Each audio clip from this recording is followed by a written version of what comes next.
Ini bukan lagi soal nanti, tapi sudah sekarang. Oleh sebab itu, penyiapan anak didik dan penyiapan generasi muda yang tanggap terhadap teknologi dan adaptif terhadap perubahan menjadi sangat penting. Saat ini, banyak negara berlomba-lomba membekali generasi mudanya dengan pengetahuan dan perkembangan teknologi terkini. Hai kawan muda, ketemu lagi sama aku nih, yang sempat beberapa hari kepaksa off.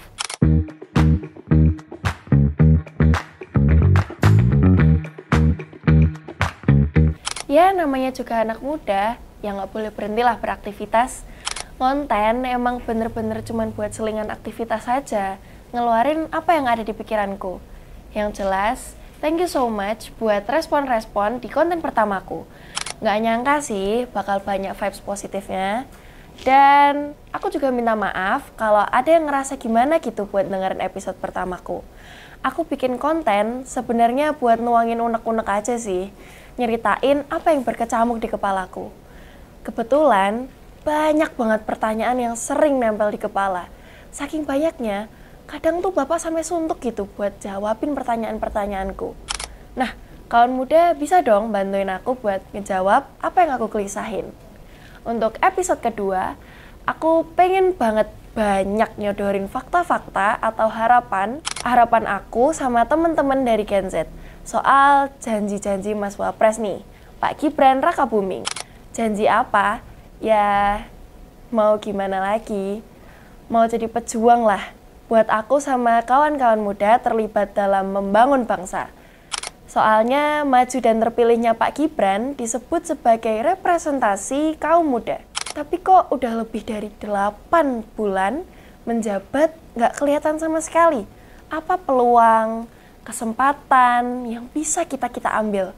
Kenapa sih kekuatan yang ada di Wapres buat turut terlibat, ikut berkontribusi pada kemajuan bangsa tidak diwujudkan? Apa nih yang bisa kita ambil untuk ikutan menyumbang aksi berperan dalam perjalanan negara? Kayak yang udah lulus pada kuliah, entah S1 atau S2, pada kesulitan buat dapetin kerjaan. Kasih contoh dong, apa tantangan nyata yang diberikan Wapres pada generasi muda? Yang ada, yang sebelumnya punya kerjaan, malah pada di layoff dari pekerjaannya. Kalau yang fresh graduate aja pada susah cari kerja, gimana anak-anak muda yang levelnya hanya lulusan SMA atau bahkan SMK? Dan perlibatan anak muda nggak selalu mesti dibayar, bisa dikasih kompensasi lain lah. Beasiswa, masuk dalam government project, masuk tim planning project, dan masih banyak lagi. Kalau mencermati atau melihat konten-konten Mas Wapres di akun official Wapres dan channel pribadinya, emang dia bicara tentang itu.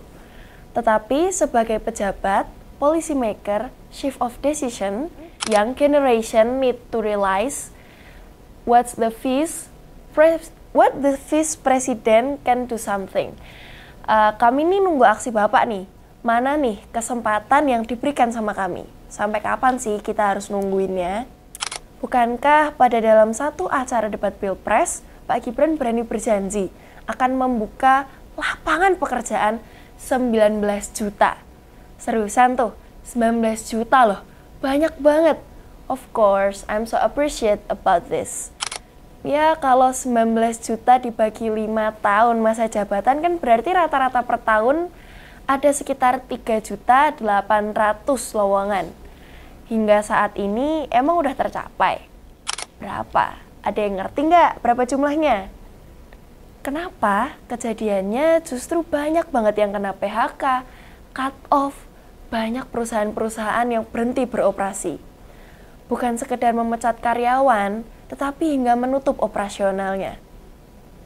Di sisi lain, dengan kemajuan teknologi, idealnya kan membuka peluang kerja baru, memberikan opportunity buat anak-anak muda. Masalahnya, kemajuan teknologi itu nggak berjalan linear dengan kesempatan kerja. Kecepatan perusahaan yang bangkrut lebih cepat dari pertumbuhan sebuah usaha. Belum lagi kita agak tergagap ngikutin tren teknologi. Ketambahan AI yang makin bisa menggantikan fungsi-fungsi manusia. Dan lagi-lagi, Pak Gibran nih nggak ngambil peran di sektor ini. Di berbagai kesempatan, di acara-acara kenegaraan, topik AI dan teknologi hanya jadi bahan sambutan aja. Padahal dia ngerti, negara kita bakal segera masuk ke area bonus demografi. Apa sih bonus demografi itu? Nah, bonus demografi itu banyaknya orang dengan usia produktif dibanding lansia dan usia sekolah. Tidakkah hal itu mesti disikapi dengan penuh perhitungan? Dengan penuh perencanaan yang baik, dengan kalkulasi yang matang. Ayo dong Pak Gibran, kapan nih ngajak ngobrol kita, sharing-sharing aja, ngebahas soal bonus demografi. Kalau hanya disodorin dengan bentuk konten, ya nggak ada bedanya sih sama orang-orang di luar sistem pemerintahan. Yang juga aku sedihin nih, sudah puluhan tahun kenapa negara kita ini nggak segera mengubah strategi membuka pemasukan negara dari sektor non-sumber daya alam? Aku ngebaca, dan tentu Pak Gibran tahu lah, ngapain sih kita masih ngandelin dari hasil perut bumi? Kenapa perkara kekayaan bawah tanah masih dianggap andalan? Satu-satunya yang bisa memberikan pemasukan besar pada negara. Sementara pengelolaan sumber daya alam berkali-kali tersangkut dengan kasus korupsi. Perkara PT Timah, Pertamax oplosan, kasus izin tambang di Raja Ampat, takbot bertuliskan JKW, dan tongkang bernama Dewi Iriana. Memperlihatkan itu semua. Belum lagi, semua kondisi alam jadi rusak. Entah itu hutan, laut, terganggunya flora dan fauna, endemik Indonesia.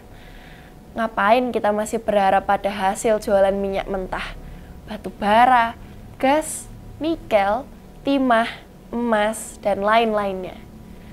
Semestinya begitu ada kemajuan teknologi, segera dong dorong atau buka kesempatan pada banyak usaha memanfaatkan teknologi. Kita nih mestinya segera pindah ke renewable technology, bukan tetap bertahan jualan hasil sumber daya alam. Aku nggak ngelihat Wapres memperjuangkan sesuatu fokus pada mendorong terciptanya 19 juta lapangan pekerjaan. How long we can wait about that? Termasuk pula menginisiasi gagasan baru, ide yang inovatif, membuka ajang kreatif khususnya bagi Gen Z dan milenial berkreasi dengan memanfaatkan teknologi. Terus, mau sampai kapan nih kita nungguin terus aksi konkret Wapres kita? Kenapa pula generasi muda yang dulu ngebanggain nyebut-nyebut Pak Gibran sebagai contoh politisi muda yang berani bertarung di politik, sekarang pada diem aja? Kok nggak pada nagih sih? Ngingetin pada dia, mana bukti kerjanya yang terkait sama kita semua? Yang bikin gregetan tuh ya, malah ada ide Pak Gibran agar di SD dan SMP itu dikasih materi tambahan pelajaran AI sama coding. Mas Wapres, sekolah zaman sekarang tuh berat banget udahan. Jangankan soal banyaknya pelajaran di sekolah. Anak-anak sekolah itu ya, bawa tasnya sendiri aja udah banyak banget yang sempoyongan. Lihat aja di depan-depan sekolah, pas jam masuk atau pulang sekolah deh, rata-rata yang ngebawain tasnya tuh ya orang tuanya. Maksudnya bukan mau manjain anaknya, itu karena berat tasnya sama berat tubuh siswanya, yang ada tuh malah berat tasnya. Terus anak SD sama SMP dikasih tambahan AI sama coding. Itu mau ngapain? Kalau beban anak-anak sekolah ditambah, isi otaknya tuh udah penuh duluan sebelum pada waktunya. Seriusan, pelajaran di sekolah-sekolah itu udah kayak tempat wisata pada liburan, penuh sesek. Aku sama temen-temen nyampe rumah tuh isi kepala tuh udah kayak berat banget, capek sumpah. Akibat yang kemudian dirasakan, lulus S1 atau S2, brain kita tuh udah mentok banget di titik jenuh, nggak ada space buat ngadepin tantangan zaman. Kalau nggak ditata ulang, nanti pas masuk momentum bonus demografi, Indonesia tuh nggak bisa ngapa-ngapain. Jadi, aku mewakili kawan-kawan muda masih berharap Pak Gibran move forward, mengakselerasi opportunity yang masih tersedia, buat Gen Z dan milenial. Jangan sampai di masa mendatang, negara ini tuh hanya sebagai pasar potensial aja, sebagai konsumen produk-produk negara lain. Tapi kita sendiri nggak jadi bagian penting di dalamnya. Segitu dulu ya dari aku, bye-bye!